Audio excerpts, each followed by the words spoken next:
All right, guys, welcome to the next episode of Chat with Gunner. We got a very special episode, very unique episode. We're doing our first ELEV8 Fight League episode. We got the champ in the building doing our first interview with one of the fighters from the debut show, the champ of the debut show, the main event from the debut show. I was very impressed with his fighting style, very impressed with some interviews he did prior to the fights, and just wanted to get him on here, man. I mean, I interviewed him after the fight was over, but that's nothing. I really wanted to get him in here, pick his brain, learn more about him, and get to know really who the man is, you know, behind the gloves, behind the gear, inside the ropes, in the ring, fighting like a gladiator in front of all the people. So without further ado, let's bring in the champ, Dwayne Loudermilk.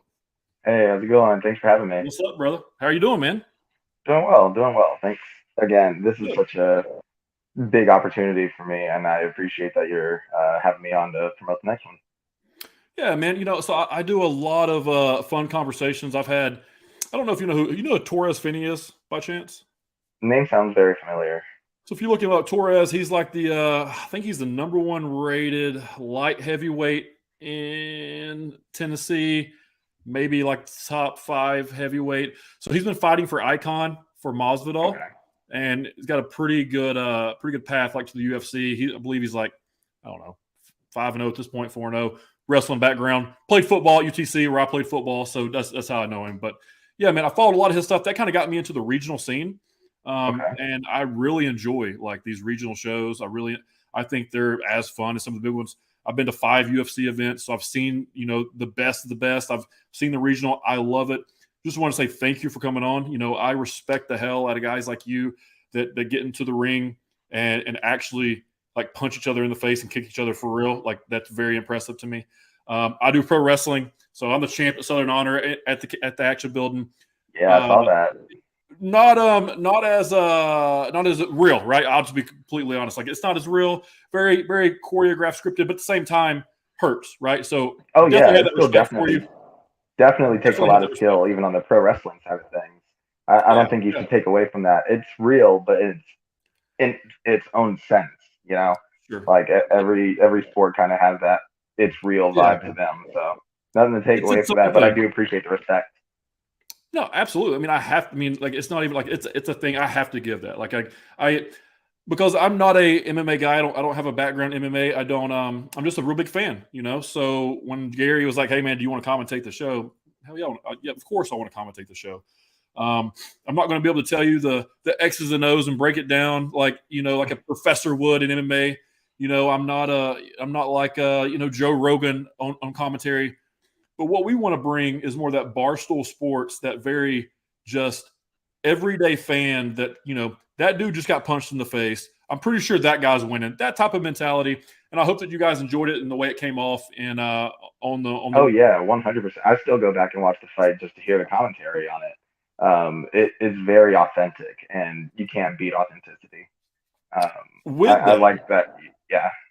No, with that, so the commentary, I just watched the fight back, right? So the commentary, you know, I thought it was a close fight. Talking about your last fight, right? The main event championship fight. I thought it was a close fight. My words were the way the judges were judging fights.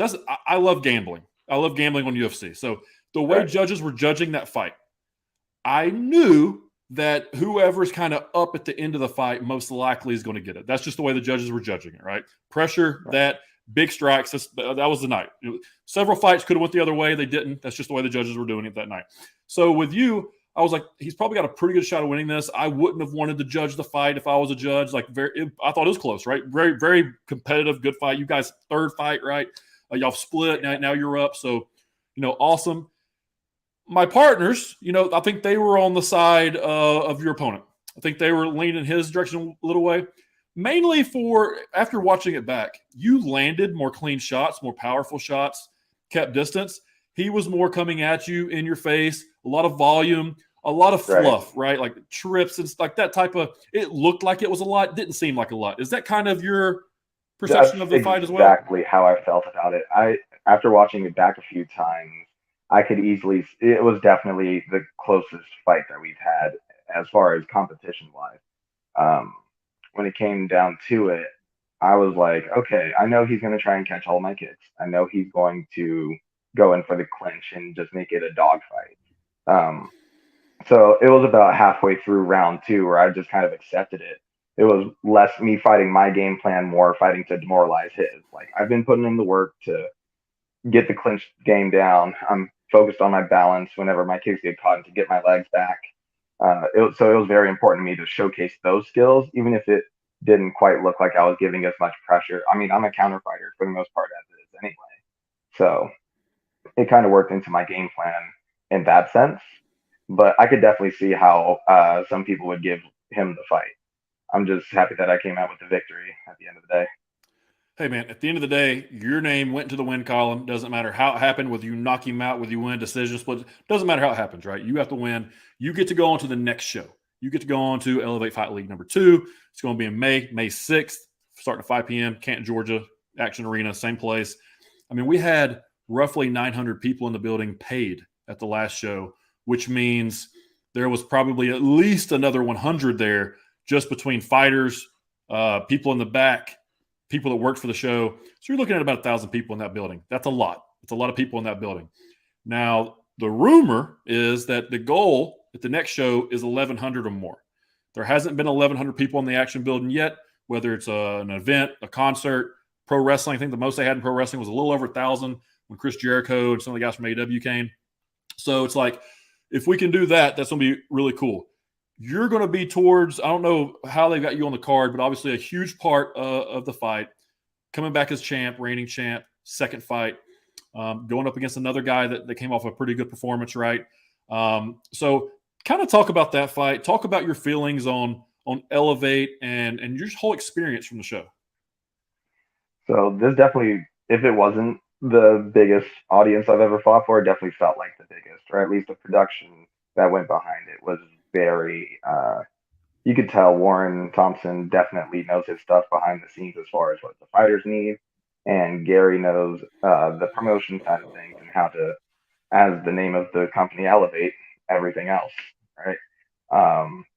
So yeah, I heard the rumor as well of having somewhere 11, 12. They're always going to have high numbers, but in my head, it's like, okay, whether it's 1,000 people or 10 people, I still have a job to do. Doesn't matter who's there as long as I'm able to get the job done. And I've got a literal avalanche as an opponent coming up next. So I know that this is going to be one of the toughest challenges that I've faced up to this point, and I'm looking forward to testing my skills against that.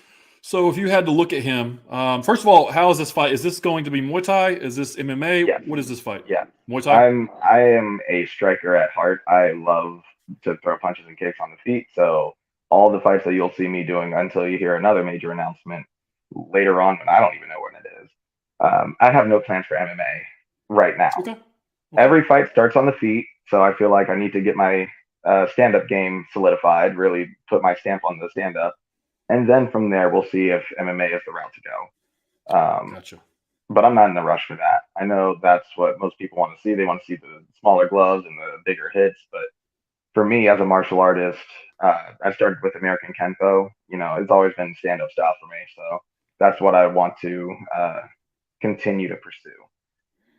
Now, with that said, I know my opponent, he's currently in Thailand right now. He's getting ready for this next fight out there. So there's a little bit of that pressure of knowing that he's taking this just as serious as I am, but that's how I want it. I don't want you to not take me seriously because that's where it's going to end up a bad night for you. Thailand, huh? So I'm assuming is he down at the main spot down there, or is he just kind of doing his thing? Okay, whatever. Who cares, right? It is what it is. We'll talk to him eventually, right? We'll get him on the show later. So I'm kind sure of break after down the fight, your opponent. So for me, he's definitely the most physically imposing guy that I've faced. Just, I mean, the dude looks like an action figure. Like his biceps are bigger than my head. But all that size doesn't scare me. I know that he's gonna come in with heavy swings.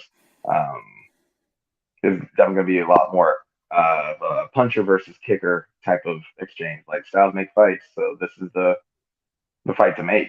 And as long as I avoid his power shots, keep my distance, use my experience, then I feel like I go home with the win. And that's the biggest thing, right? You got to have that confidence. You got to have that ability to be able to turn it on, know that you're going to, trust your skill set, trust all your practice, You know, you don't want to necessarily know a bunch of things. You want to be able to practice one kick 10,000 times. That's the ones you want to be scared of, right? Like that's, if you can keep your distance, obviously that's going to be your game plan. You're going to be kicking. You're going to keep. Dude, you've got some long legs. I know I Uncle Randy am talked about mostly that. leg. I've got a So real you're in the stumpy ring. torso. Yeah, like your torso, like your legs and torso, like our upper bodies were about the same like length, and then your legs are like to here. I was like, dude, it's so wild. So how tall are you? I'm about 6'1", 6'2" in Jordans. I But got you. So it's just all legs, 6'2", all legs. yeah, pretty much. I'm all limb. Just any way I can reach you and understand my distance. It's funny. I come from a basketball family, right? Of course, I have my Lakers gear on, being from Cali. That's right. Uh, the biggest advice that my mom ever gave me when it comes to basketball that I can still apply to martial arts is know your range. Don't be shooting threes from that outside range if you know you're supposed to be throwing twos, right? Yeah. So the distance management is definitely going to be the biggest factor in this fight. But even if he does close that distance, I know that I can defend myself from the clinch as well, and got a few other tricks up my sleeve, Yeah, depending on obviously, the right? rule I mean, sets, of course.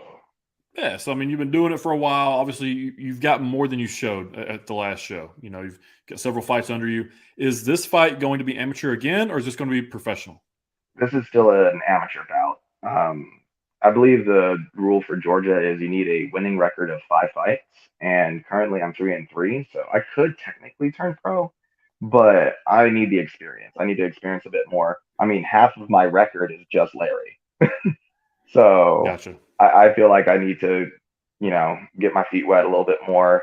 Uh, get a couple title defenses, maybe another title or two in a different promotion later on down the line, and then from there turn pro.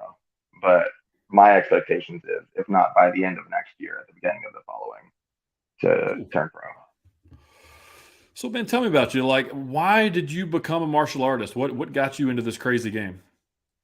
So initially, I mean, it goes back to being a nerd.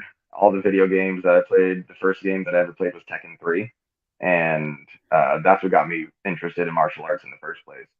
But, the whole thing with like Power Rangers, Street Fighter, I just wanted to be a Power Ranger, honestly. But as I got to school, kids were bullying me and stuff. So I felt like I actually needed to learn how to defend myself.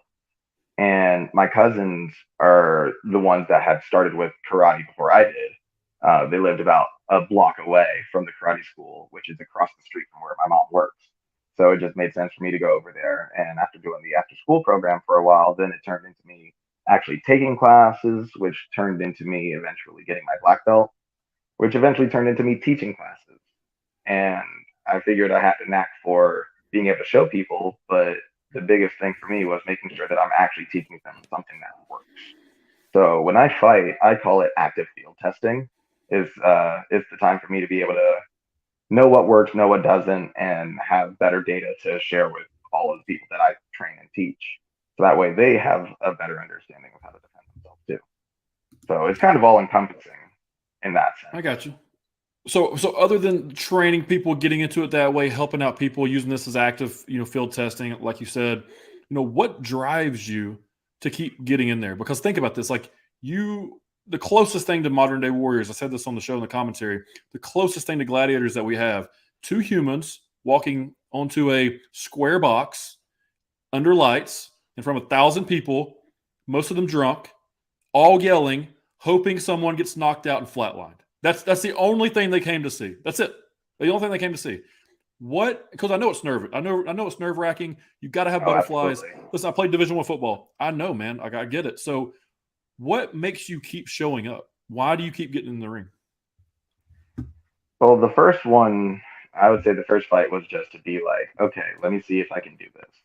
And then after the first fight that I had that didn't go my way, it's like, okay, now I know I not only can do this and still keep myself safe even when I lose, but I know I can do better than what I've done before. And that's what drives me is just what can I do better in the next one? How much higher can I take this?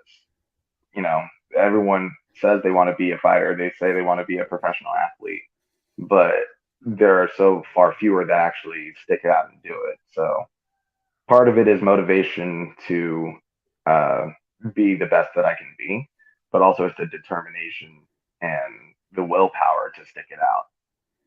Like this is where some people kind of falter and okay, I've had my run and now I got to get back to real life, but this is my real life. This is what I've been doing since I was 7. So I need to have something to show for it. And while I do have a belt now, I don't feel like that's enough. How old are you, Dwayne? I'll be 28 next month. Okay, so cool. So you've been doing this since you're 7 years old. Yes, That's pretty wild to have that much experience. I mean, you got 20 years experience. That's crazy, right? Of just straight striking, the dexterity, your flexibility, the movement. Like you can just do things that most people can't do. I always said, like, if I'm at a bar, somebody tries to fight me and they kick me, I'm gonna quit. I quit. You can't kick me. You're not allowed to kick me. You're only allowed to punch me. That's the only way we can bar fight, right? So it's like it's something special that people can do, and it's very talented. What's the goal? Like, obviously, you got into it and you wanted to prove yourself that you could do it. You realized you could do it. You're like, now I want to do it more and do it at a higher level. Obviously, you're doing active field testing. You're talking about all that. Think big picture. What is the goal for Dwayne Loudermilk? Where are you trying to get? What is the I come from logistics in the business world and sales. You got to have goals and plans. What's the 1, 3, 5, 10-year plan for you? Because you've got to. I mean, if you're 27, let's say you fight till you're 37. You've got a 10-year plan here. What is it? So year 1, get some title defenses under my belt. Year 3, get some pro titles. Year 5, defending those pro titles. Year 10, defending those pro titles. That's all it is. I want to keep bringing myself up to that next level. Right now, I'm a regional champ. Next up, is going to end up being a state champ, then, national, then international. And wherever that ends up on that timeline, that's where I'm headed towards. Unless there's something that physically prevents me from doing this long term. And even then, I can fall back to teaching because the knowledge is more important. I'm in a career that does not quite promote longevity, and that's my goal. I want longevity in a career that does not have it usually.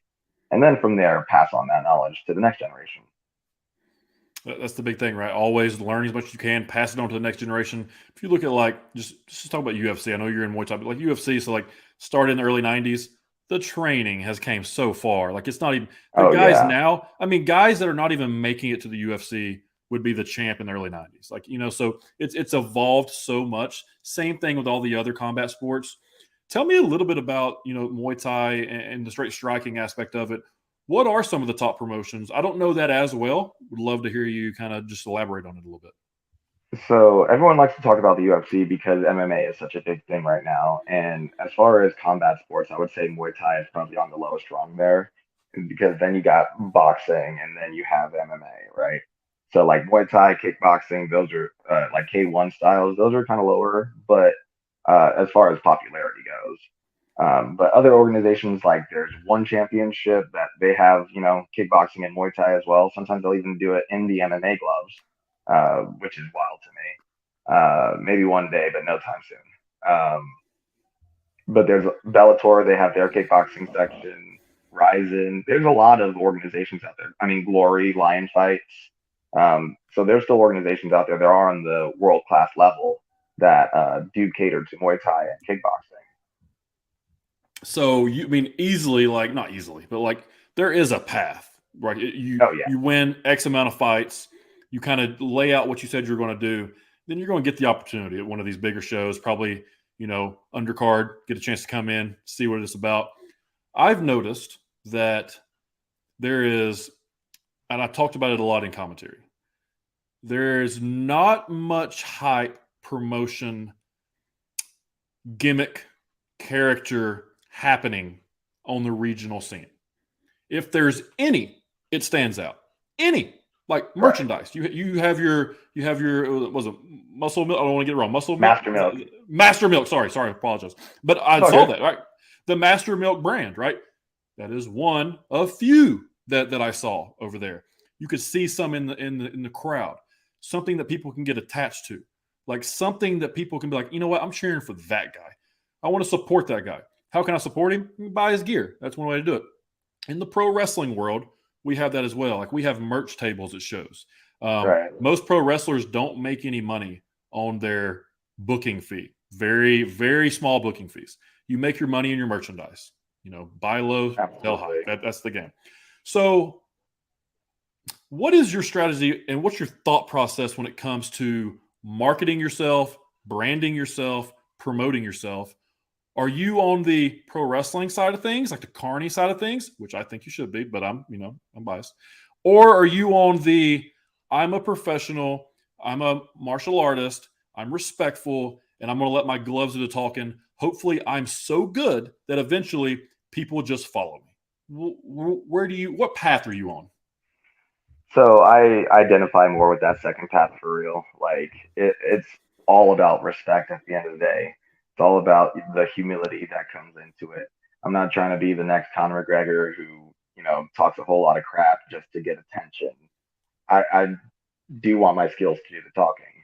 But that said, I know several times I've been called a video game character out there, so why not lean into it a little bit and promote that? And all my artwork, I got to give a huge shout out to my brother. He's done my artwork the entire time.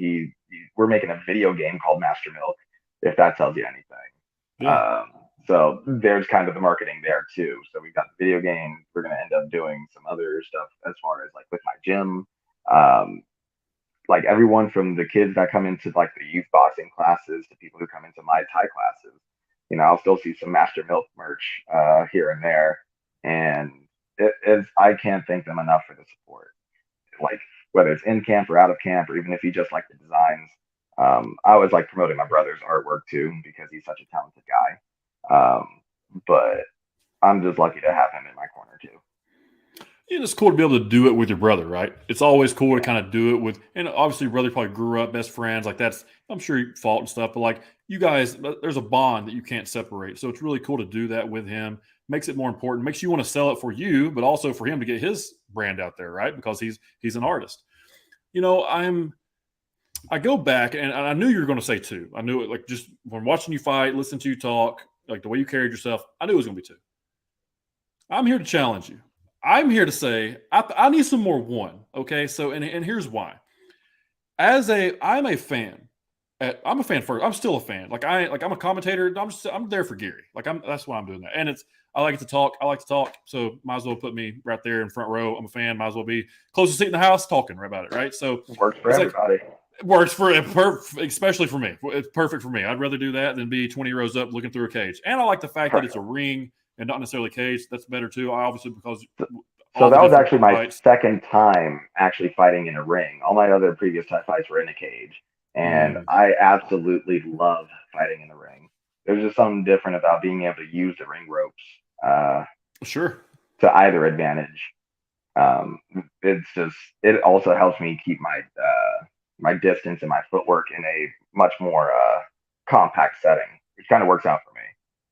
Oh, I can definitely see that. It seems like the cage can limit you a little bit, and some people can kind of play towards the cage, especially in MMA. Like when it comes to like wrestling is different when you get on the ground, you're having to work up with a cage more so than just being stuck in the middle of the ring. Like it's a lot harder to sprawl when your back's against the cage. Right. Yeah. So then it's all hips and legs and trying to get separation, right? Like that's the game. So, all right, man. So back to the challenge. I want to see, and maybe, and you don't like, this is just me talking, right? I'm just a dude from Chattanooga, Tennessee, right? So don't take this for what it is. I think that everything elevates and everything accelerates when you have a brand. And I'm big in that when it comes to personal branding and logistics. I talk about it every single day. I tell my sales guys, hey, listen, you can be the best sales guy in the world. Nobody cares. Unless you are known, nobody really cares. Or you can be a pretty decent marketer, be known, be a terrible salesperson, and probably still do the same amount of money, no matter what it is, B2B, B2C, whatever it is. So as a fighter, if you think about it in like a business perspective, you're B2C, you're business to consumer, you're direct to consumer, right? So that's who's buying. They're buying the ticket, they're buying your merchandise, and they're hoping for the service, which is the product is you, the service is the outcome. That's what they're buying. I haven't heard anyone talk about the outcomes of these fights. Like there was a bunch of, I'm good, he's good. It's going to be a tough fight. And this is not just your fight, this is everybody's fight. There was no like, I'm knocking this dude out in the second round with 1 minute left if he survives to that point. Like almost to like the Mystic, like to Conor, Mystic Mac, that whole thing. If you go back and look at Conor didn't talk till Conor got to the UFC. And really after like his probably second fight there, like that's when Conor started talking. Conor was good. You don't become champ like that and not be good. Now, Right. Conor became more than that. He became more gimmick than fighter, and he still is. But now he's making more money than any fighter. I don't know, all the fighters combined, added up. I don't know. Like he probably makes more than all of them. So my challenge to you would be like, how can you spin a gimmick in your promotional material, in your talking, in your promos, in your trash talk or whatever it might be, in a respectful way, obviously. At the end of the day, at the end of the fight, you want to shake their hand, be respectful of what it was, and we can always do that. But it's almost like if I was fighting, and I'm not for a good reason, but if I was fighting, I would almost have like a handshake agreement with people and be like, listen, dude, this is business. I'm going to say a bunch of nasty stuff about you. I expect you to say a bunch of nasty stuff about me. Maybe let's figure out who the heel and who the babyface is, and let's go tell a story. Now, obviously, the difference in the stories is you guys don't know who's going to win. I mean, if you train really hard and you're prepared, you think you're going to win, but you really don't know. I know who's going to win when I go to a fight. So my trash talk is a little bit different. So it's like, is there room for that with you? Or are you just, no, don't need it, not needed. I'm just going to go to the next one. Whoever they tell me to fight, I'm fighting them. Whoever I get steps in the ring with, I'm going to fight them. They beat me, cool. I beat them, cool. Do you see where I'm coming from? As like from the fan side? And I like that you brought up the respect again, because that is what it is. But you are right. There is the business aspect of selling a fight, and the way people sell fights is, I want to hear it. Hey, I'm going to knock them out with this thing. Like, I already have the knockout sequence planned. We've had it planned since day one. We had it planned since ELEV8 1, because I was lucky enough to be able to watch him fight live. So I know exactly what weaknesses to target. I know exactly what I'm going for. I know exactly how when the knockout happens, it's not going to be by surprise.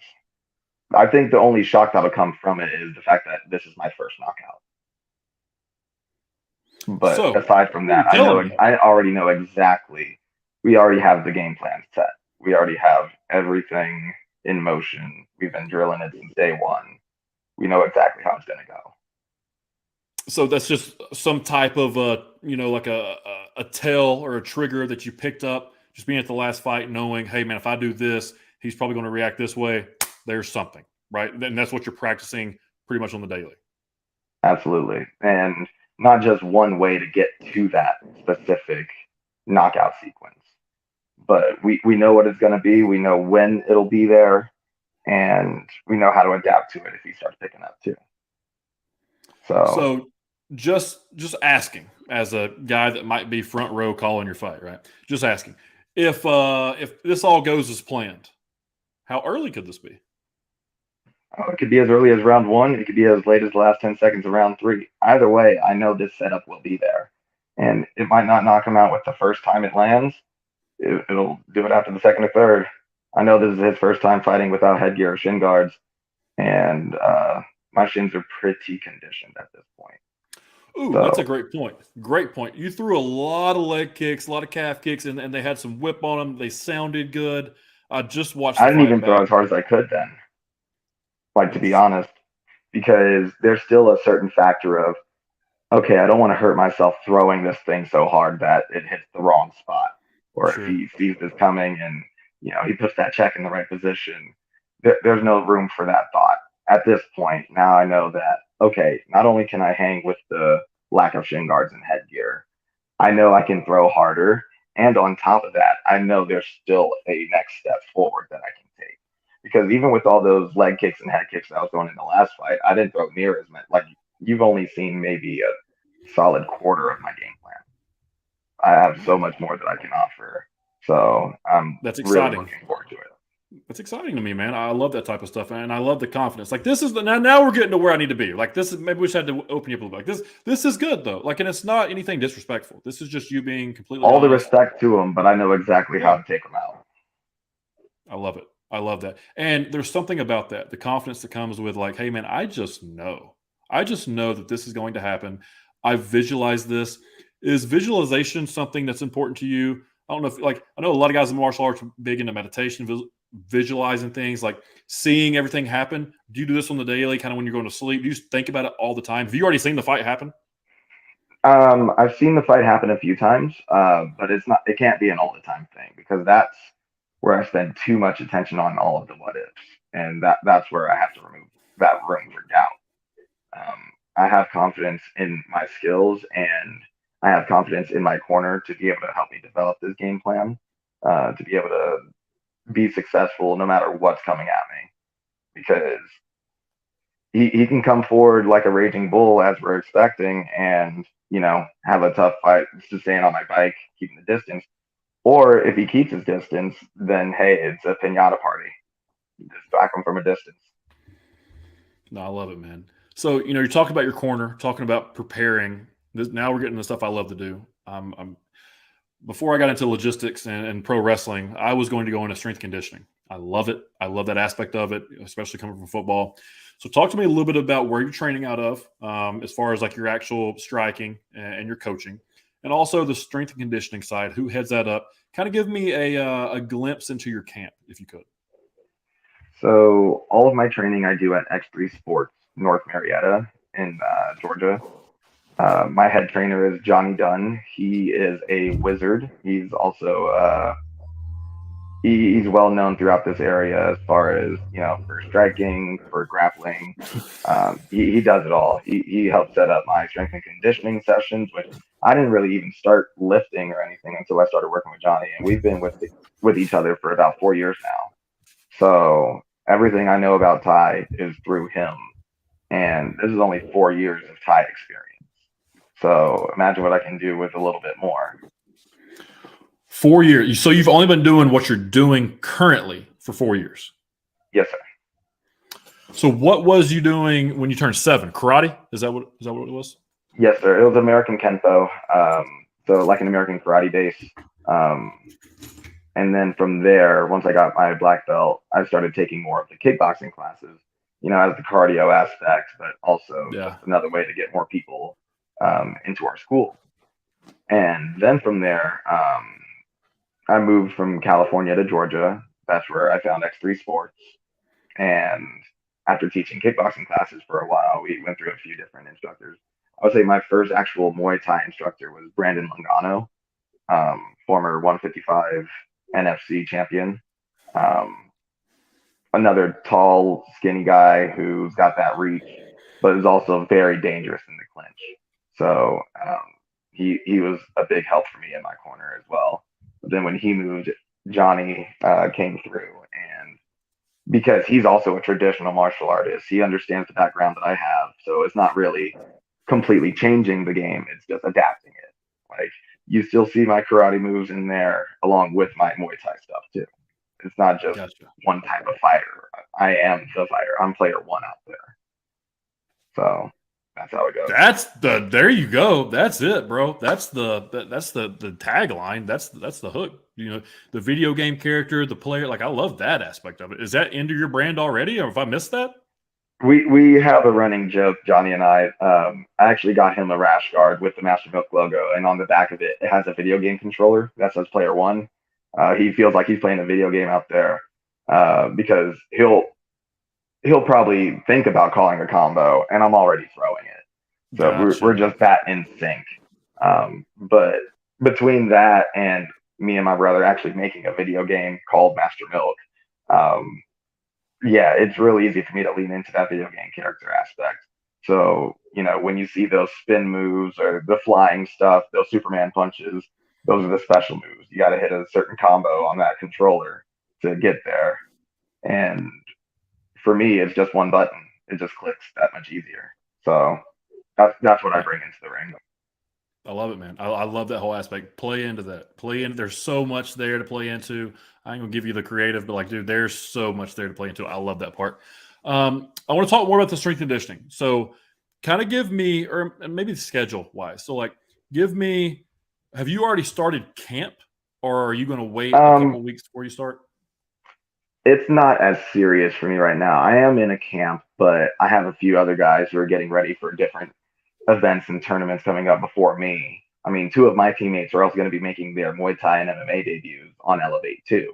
So Okay. a lot of our attention is going into that. But Mondays and Thursdays at 9 a.m., training at the gym, getting some of the clinch work in, along with cardio conditioning, some bag work. We'll add the strength and conditioning in probably within the next couple of weeks or so. I would say 6 to 8 weeks out is about the time that I actually start doing lifts. And it's a lot of very functional lifts. You know, you got your deadlift, you got your squats, you got your stuff like that, but also like the calisthenics, doing broad jumps, doing box jumps, really focusing on the push versus the pull days, and taking a much more cerebral approach to the strength and conditioning as opposed to just lift big, get strong, big muscles. Like, no, it's so much more than that. It's So much form more. over function for most people, but 100%. I'm all about the function over that form, because I know, like, as far as 170 goes, I usually walk around like 175. It takes a lot of overeating and undertraining for me to gain weight. So Gotcha. I know I'm one of the smaller guys coming into the 170 division, but because of that, that's where like the functional strength has to be there. I'm not trying to look like the biggest guy on campus. I'm just trying to be the baddest guy on campus. I love that. And you can be that with technique. You can be that with, straight form. I don't care So, how big you are. I don't care how much muscle you got. I don't care how fast you are. I don't even care if you have more knowledge or experience. If my technique is better than yours, then 9 times out of 10, I will beat you. So I I'm love it. very technique heavy. I love that. I absolutely love that. So when you're talking about, obviously your technique and your strength conditioning and kind of all these things kind of tying into it, what is your favorite thing? Like, what's your absolute favorite thing about fighting, training? Like, you can only do one thing for the rest of your life when it comes to this. What are you doing? Honestly, back work, like as simple as it sounds, um, there's it kind of goes into you being your own fight choreographer. Anything you say can and will land. If you wanted to dodge a punch or 6 punches, you could make that happen. So there's a lot of choreography going on there, but it also helps with the visualization too. And also, it doesn't involve another person, so I don't have to worry about if I'm going too hard or if they're going too hard and someone's getting hurt, uh, be it physically or emotionally. I ain't got to worry about that. It's just a bag. They don't hit back, and I can hit them as hard as I want. But if I have to get extra specific, um, I've got a huge thing for the speed bag. The speed bag is probably my favorite bag to use if I'm not getting ready for a full fight, just because I use that thing like an instrument. It's nothing but rhythm and beats, so it makes it a lot easier to take the training aspect out of my mind. It's a game at that point. Gotcha. Really cool, man. Yeah, I suck with speed bag. I wish I could be good. That'd be awesome if I could be good, but yeah, I can't even. I'm not very much in rhythm in general. Just saying. So it's tough. I still think back to the first time I ever used a speed bag, and you can find that video on my Instagram too. I look like a deer in headlights, just like, oh my god, how do I catch this thing? But now I'm at a point where I don't even have to look at the thing. I'm throwing elbows and spinning around and doing that whole thing, like actually doing uh, Beats by Master Milk Instagram videos. That's awesome, man. Um, yeah, so that's another thing too, is the social media aspect. Like, I have a lot of followers, but it's not because of my fighting necessarily. It's because I was able to follow a trend and make it work in my own unique way. So if I can do that same kind of thing with my fighting, What was then that? there we are.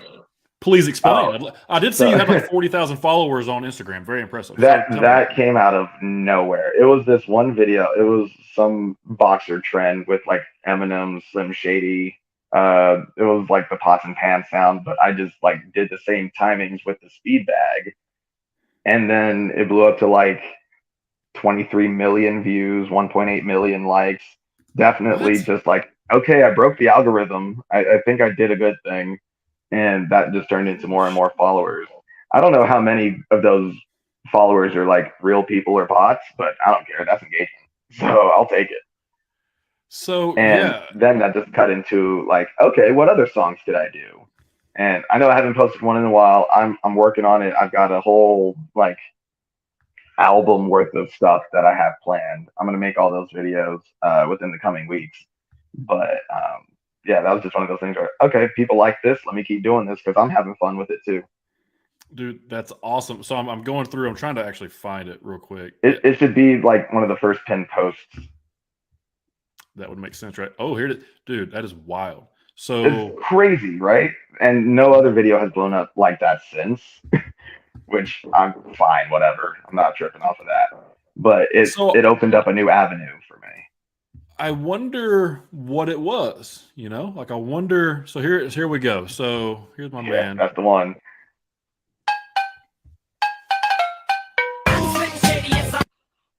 It was just a real short video. That's all it was. Just sticking to the timing.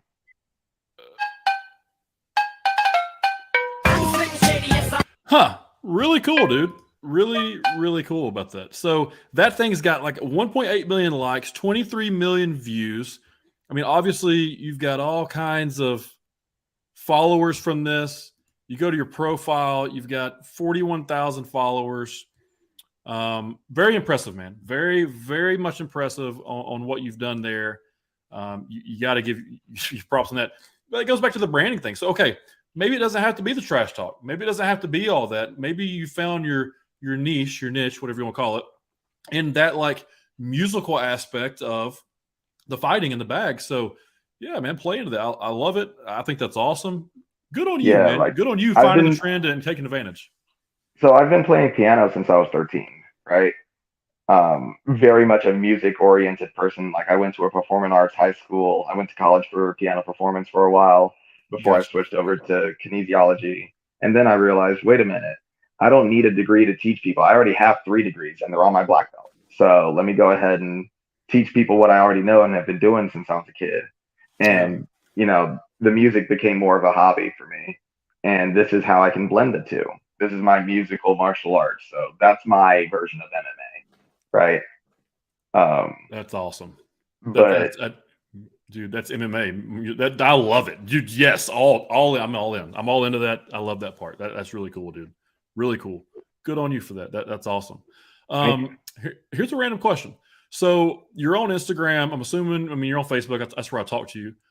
Probably on Twitter. If you're on Twitter, right? Probably maybe TikTok. So what's funny is I tried to use TikTok to post some of my previous fight highlights, but then I got flagged for violence. Ooh, yeah, that'll work. Right? Like, I mean, it's so weird. I may try to get back into the TikTok scene again.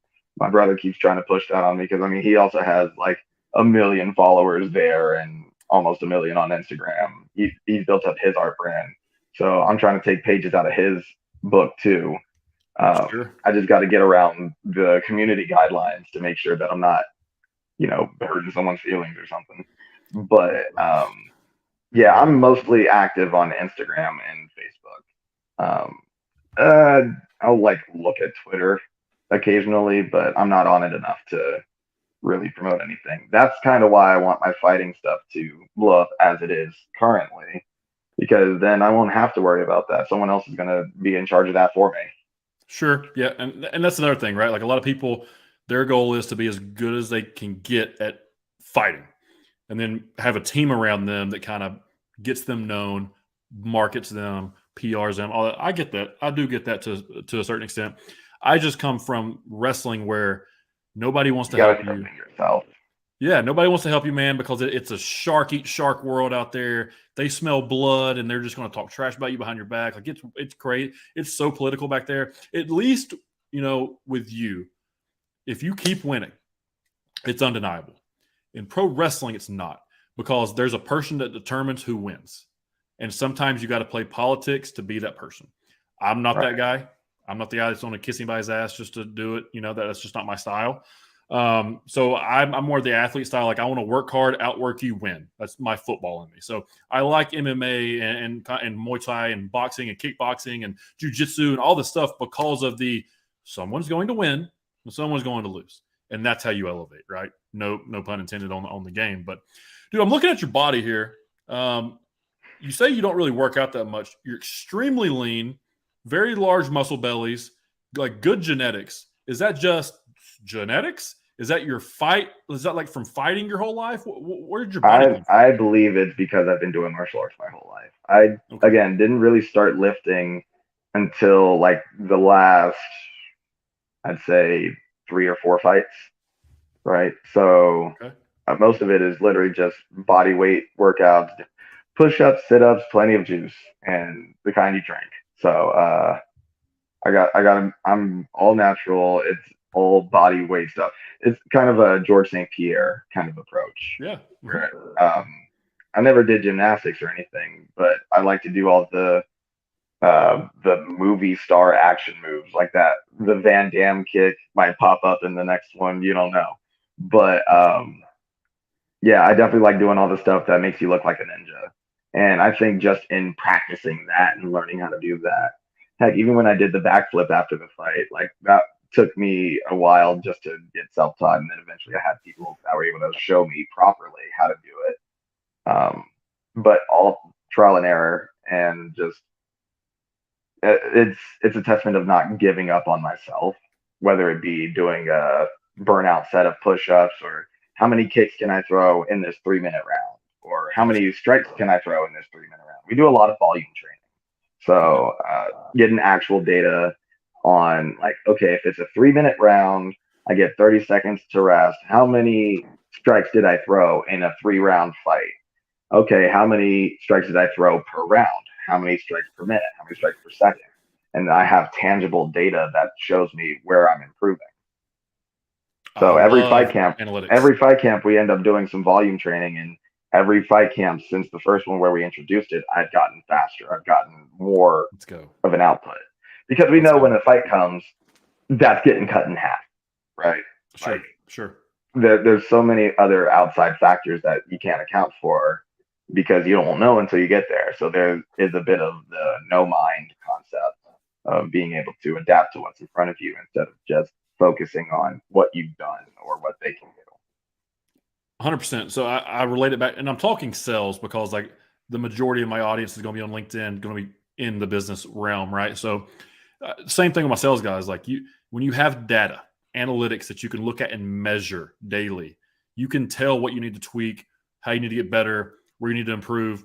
So when you're doing that in fighting, that's awesome. I love it. And it sounds like you have a formula where you figured out, my first fight camp, if I added up all my numbers and I was averaging this, I actually threw this many in the fight and it was half. Next fight, I went up the same thing, half. So you're still throwing more each fight.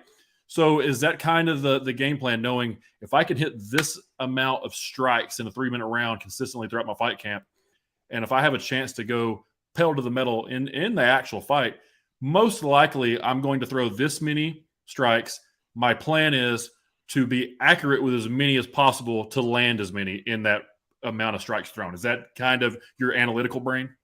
Yeah, for sure. There's a ton of logic that goes into it. It's like, okay, if I'm throwing more than him, that means he's throwing less than me, which looks good on the judge's scorecard. Now, Absolutely. if I'm throwing more than him and he's landing more than me, that's where it becomes an issue. So it all comes down to hit and don't get hit. As simple as it is, that's the most logical approach. Floyd Mayweather made a lot of money doing that exact same strategy. Mainly, don't get hit and hit. He was the other way around. But most people don't know. Like Floyd started out as a banger. Like Floyd came out with power and early on in his career. He just realized, if I want to do this till I'm 50, I'm gonna not get hit. So I'm just gonna I barely just win. saw a crazy stat about him. The only time he's only ever taken 2 cuts in his professional career, and they were minor cuts, and they were due to headbutts. They're due Wow, to isn't that illegal crazy? moves, and he was still fine. So that just goes to show how good his positional game is, how he can frame out against an opponent's head and stop them from landing their strikes as accurately or as with as much damage. It was He's just crazy to me that not only were those only 2 cuts out of his entire career, but they were caused by illegal blows. And wild. even then, they weren't enough to stop him. So there's something about that. And also, like, yeah, Floyd can talk a lot too, but he can back it up, right? And Yeah. he didn't used to talk like that until he knew he could back it up, and until everyone else knew that he can back it up. That's kind of where I'm at right now too. Like, yeah, I want to, talk my stuff, but at the same time, with fighting, you never know what's going to happen. So Sure. there's always that setup of the guy that talks so much and then instant karma. Everybody feels good when that guy goes down. I Sure. don't want to be that guy. No, and I think there's a way to do it. Like, in pro wrestling, you can do it in a way where you can go over the top and you can take some shots, and everybody knows it's all fun and games. Now, sometimes in wrestling, like they'll say, hey, you're wrestling this guy. You're going to win, but I need you guys to actually get into it. I know you don't necessarily like each other personally.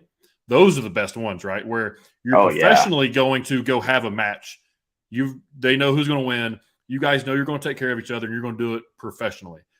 But that animosity building up to the fight where maybe you take a cheap shot, he takes a cheap – dude, all that's real. When I'm talking shit, I mean everything I'm saying. Like, if I tell you I'm better than you, it's because I believe it. Here's how you're better than somebody in wrestling. I get a better reaction. The crowd likes me more. They hate me more. Whatever it is, like, that's how you're better. So, yeah, the pops. When I'm talking trash, it's like, out pop me. If you can do like that's what I'm going to beat you at. Whether I win or lose, doesn't matter how this works. In pro wrestling, it's all about the reaction. So making the crowd go home and saying, I want to watch that guy again. That's where I want you guys to get when it comes to this, because it's going to be consistent with ELEV8. There's going to be multiple shows a year. It's going to be in Canton. It's going to be that crowd. It's going to be a crossover from some of the Southern Honor Wrestling crowd. It's going to be a crossover from Gary's concert crowds and the barbecue and brews and all these different things. So a very similar crowd is probably going to be the majority of the people. I always say Gary's got about 300 to 500 people that support him in anything that he does. So you're going to have those people. So you need to get those people to want to support you. And the way to do that is to just, have your brand, do your thing, but say things that are going to happen whether you win or lose. Like something like instead of talking trash, you could say, listen, I'm going to be the most entertaining fight out there, without a doubt. When my fight comes up, you are going to be entertained. Someone getting knocked out. I don't know if it's me. I don't know if it's him, but I promise you the way he's an avalanche, I'm a skilled striker. If he messes up at all, I'm stopping the avalanche. I'm knocking him out. But if he catches me, listen, dude, I'm going to go out on my shield because I'm no bitch. Like that's like when you're saying stuff like that, it's super respectful. You're putting him over. The biggest thing is like you got to put your opponent over to build them up. And then also get yourself over a little bit in a nice way. That's all it is, man. And you'll crush it. And that's my thing too, because like I've definitely talked to Gatch a couple of times since we've been told that we're going to fight each other. Real sweet guy, very much a character. But when I see him do anything that involves striking, it's a wave of relief, because I know that he's not. Let's put it like this: he's not as skilled as Larry is. And I've been able to beat him twice. So I know that this is one of those things where it's like, hey, man, I'll buy you a beer afterwards, but you're going to have to stay down to the count of 11 before I get you that. Dude, that's funny. So here's a good question. If Justin and the boy you just fought, Larry, if they fought, who wins? Larry's tough. He's a very tough kid. He's got the heart of a lion. He will come at you until you put him to sleep. And I haven't seen him go to sleep. And even with the times that I've dropped him with head kicks, he got right back up. So he's got all that heart. But I just think Gatch has that power to negate that. So it would be a tough fight. I feel like they would have to go at it a couple times and they'd go back and forth. But I think Larry takes that one on a skill set level. But I know they're boys, so they would never fight. Gotcha. Yeah, like I know Justin's trained with Warren before. I know Larry trains with Warren still. So like they definitely have. I think they're coworkers. I think they work at the same security company. So like that fight is definitely not going to happen. But if I had to give it to one or the other, I would say Larry on a skill set level. Cool, and that's the other thing too. As soon as I finish fighting you, I'm a fan of you. I want to see you succeed in everything else that you do from here on out. If there's anything I can do to help you out with that, and this goes out to Gatch too. After we get done fighting, dude, if you want to like train together, I'm down for that. But up until that point, it's kill Gatch until it's backwards. No, I'm with you. So, but that helps you, right? If you say you beat somebody and then you help them and they keep elevating, I keep using that word, keep elevating as it goes across, they keep winning. The more they win, the better you look. You don't want to just beat cans and have them fall off after you beat them. You want to beat guys that get better after you beat them. They learn something. Maybe you see them down the road. Maybe that's a better fight at that point. Hey, I beat him 10 fights ago. Now he's on a 9-fight win streak. And here we go again. Let's see what happens. Let's see who gets the a bigger belt or whatever. So yeah, I love that aspect of you that you want the competition. You're almost willing to train the competition to elevate the competition to have a better fight. I want you to get better so I can get better. And it's one of those things where the martial arts scene is already small enough as is. So once I stop fighting dudes in Georgia, then we got to stick together. So that way, when I start taking on the world, I've just got that much more behind my back. I'm with you, man. I'm with you. So, hey, real quick before we get you out of here, I usually try to keep these right at an hour. Favorite Power Ranger? Green Ranger, easily. Tommy, rest in peace.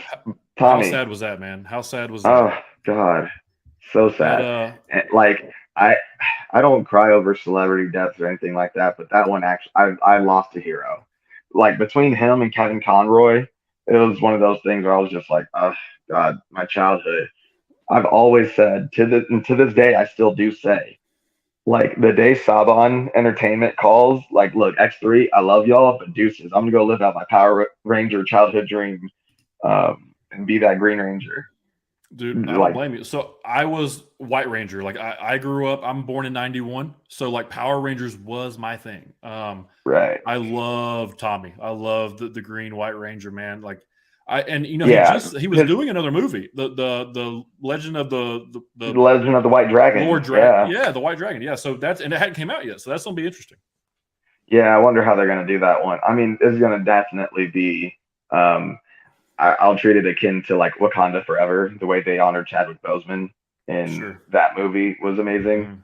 I feel like they're going to do the same thing with Legend of the White Dragon and any other Power Ranger, anything, TV show, special event movie, anything that comes up. It's all respect to the original Ranger, the Green Ranger, the White Ranger, the Black Dino Ranger, the Red Ranger. So like he was every Ranger out there.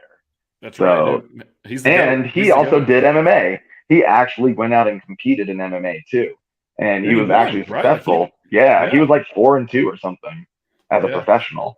He was trying to fight CM Punk when CM Punk was coming into I remember that. God, dude, he would have beat the shit out of CM Punk. Awesome. He would have ran through CM Punk. Yes, he would have. That would have been real bad. Well, dude, to be fair, I feel like I could run through CM Punk. You know, I don't feel like that's saying a lot. Yeah. I was like, all right, let's get CM Punk and Dylan Dennis to fight. That might be entertaining on its own. The fact that dude even talks like he can strike blows my mind. Like stick to the ground, do jiu-jitsu. Please don't get in a boxing fight with actually, here we go. Don't get in a boxing fight with Jake Paul because he's gonna knock you out. Let's talk about the influencer fighting real quick. Yeah. Going back to the promoting. So what are your thoughts on that? I'll give you mine briefly. So when it first happened, I didn't know much about Logan and Jake Paul other than the fact that the Paul brothers, funny YouTube Pokemon type stuff. I got a 7-year-old, so he loves the Paul brothers. He's watched them when they were the Disney kids and stuff. So when Jake started doing it, obviously I thought it was rigged, faked, whatever. But here's the thing, man. And I know hard work. Like I've had to do it. I know it. You don't accidentally get in shape. You don't accidentally get technique. You don't accidentally surround yourself with millions of dollars of training, high-level training in Puerto Rico in a compound, and learn as much as you learn in such a short time frame unless you really go balls to the wall and just go all into something. He quit doing the YouTube as much. He quit doing all the socials as much. He really dove into it, did a couple amateur fights against nobodies, a couple real fights against nobodies, but then it was smart. It was like, let me fight guys that are not high-level strikers, but they have a name. And let me keep getting my sparring in, keep working on my skills. Let me get under the lights. Let me make some money. That way, when the good fight comes, I'll be ready. And even this new fight he's got coming up with Tommy Fury, I don't think Tommy is anything extremely. I think it's a very equal matchup. It looks like a closer matchup against an actual boxer. And these kids are smart. The Paul brothers are very smart. Between Jake doing his thing with the boxing, Logan getting Prime as the official sponsor for the UFC, these kids are smart. But yeah, you can't really just talk crap about them anymore. They're actually about their stuff. Like at first, it just seemed like, okay, come on, you knocked out Nate Robinson, a retired NBA player, and he's not even the size of NBA players. Like you still have the size advantage, right? The whole thing with KSI and that whole thing too. Like, yeah, okay, YouTubers fighting each other. There's another influencer thing called, I think it's called Celebrity Showdown. Yes. Where they have other YouTubers. There's a couple YouTubers that I follow that also are doing those things too.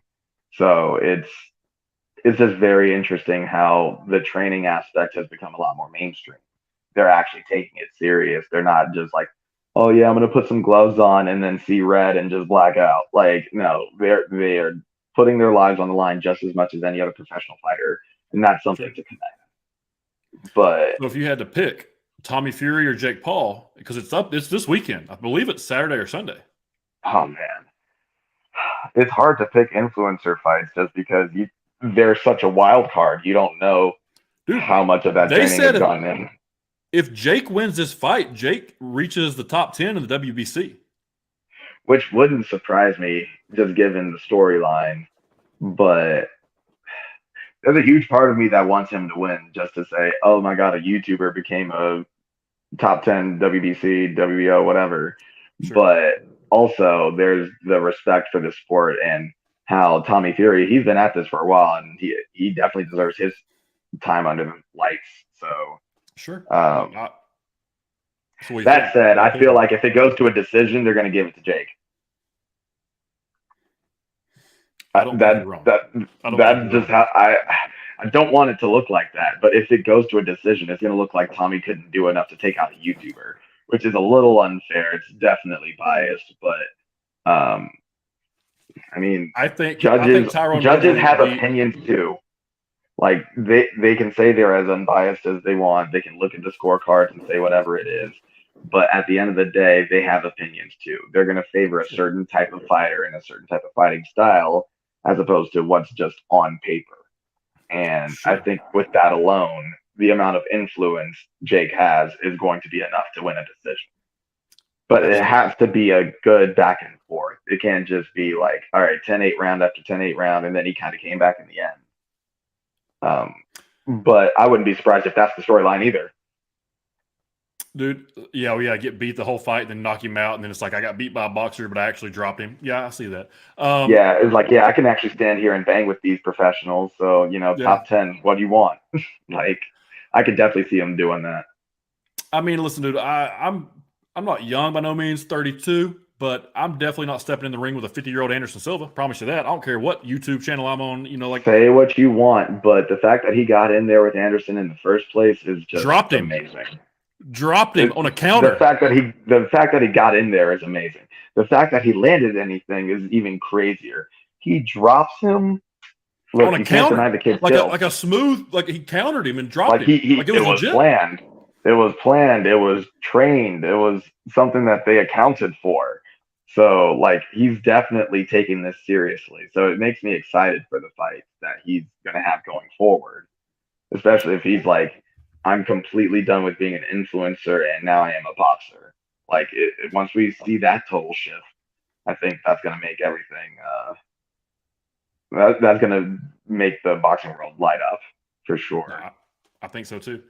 One thing I want to do right before I get you out of here, I want to throw this over. I had this pulled up, and this is just the pretty much the end of your last fight, and I just wanted to kind of get some of your comments on it, just kind of what you're seeing, and then we can kind of get the final comments. You know, getting off the show, maybe some final words where everybody can follow you and all that. But I just wanted to show everybody a little bit of this. You know, so 13 phenomenal nice. Let's see here. Great strike right there. There's the right hand.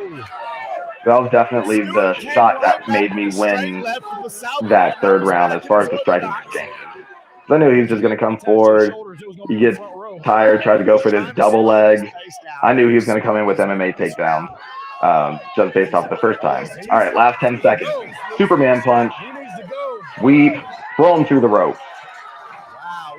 I actually didn't even know I threw him through the rope until after the fight. Like, people were telling me, you threw him almost out of the ring. And I'm like, I just tripped him. I don't see all that. But No, dude, I love it, man. I that was love it. definitely the cap at the end of that round. That I feel like me and my boxing coach, we both thought that he won the first round. And I think when I did the sweep at the end of the second, I threw a right hand and my forearm was still kind of across his chin. So I'm like, okay, if we can't throw elbows, I'm going to at least sweep him and land on top of him with this elbow. Just try to get something, right? But it kind of slid. So that's why he got up. And then that was the end of round 2. So I'm like, okay, that was a good look. That's a solid finish. Now it's 1-1. So I need to finish this with something that the whole second fight, he just kept catching my kicks and kept doing sweeps.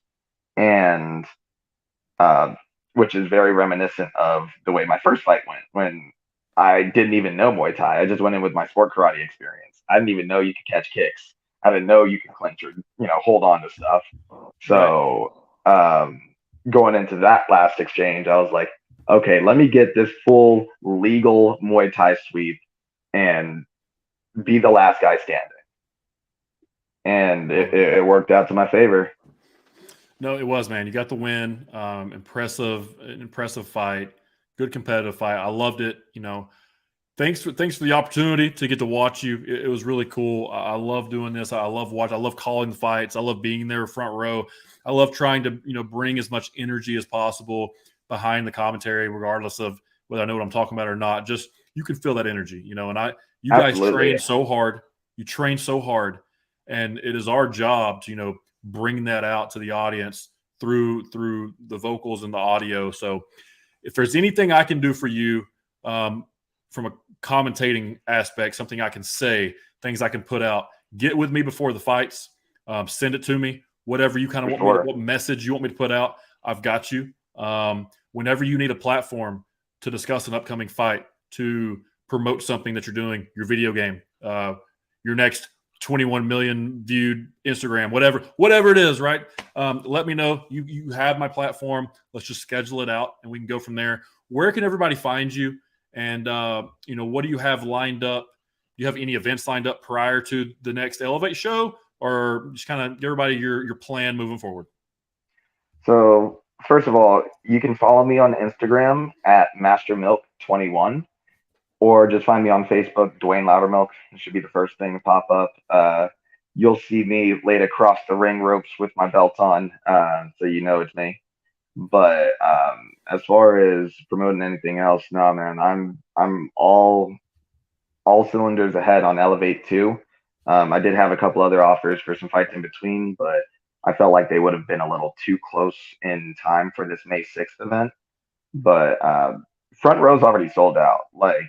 One of my buddies actually picked up the last 20 front row seats, and the second row is sold out. There's only a couple tables left. Even though they're adding seats, get on it. Get your tickets now. You don't want to be the guy that tried to pick up a ticket and it was sold out at the end of the week. Just get your tickets now. Make sure you click Dwayne Loudermilk when you do that. And look out for my next title defense May 6th at Action Building in Canton, Georgia for ELEV8 too. Hey man, you did a great job. Thank you for coming on. Thanks for sharing your story with us. Thank you for having me. Looking forward to calling your next fight. Looking forward to watching you fight. Looking forward to having you back on the show after you win your next fight and talk about it as well. If there's anything I can do for you, like I said, reach out to me. Let me know what I can do. But if not, man, hey, best of luck to you. Keep training hard, and I'll see you on May 6th. Thank you. Oh, one last thing. What you got? If you are looking to get any of the Master Milk t-shirts, I always have a new walkout shirt for every fight. I didn't for this past one. It was one of those things where I didn't need to present myself. I was present myself. So I didn't have that one, but I've got a new Master Milk design coming up soon, Champ Edition. It'll be in black and gold. So look for that. Go to mastermilkmerch.com. And hey, man, pops up right there. Hey, man, I got you. So the new stuff will be out soon. So, guys, go to mastermilkmerch.com. Check it out. Support your boys. Support a fighter, man. These guys are amateurs. These guys are still working on everything. These guys are putting together money to be able to perform for you guys, to be able to go out there and show out. Support them any way you can. Dwayne, thanks, brother. I appreciate it, man. We'll catch you on the next show. I'll see you May 6th. Have a good one, dude. All right. I'll see you May 6th.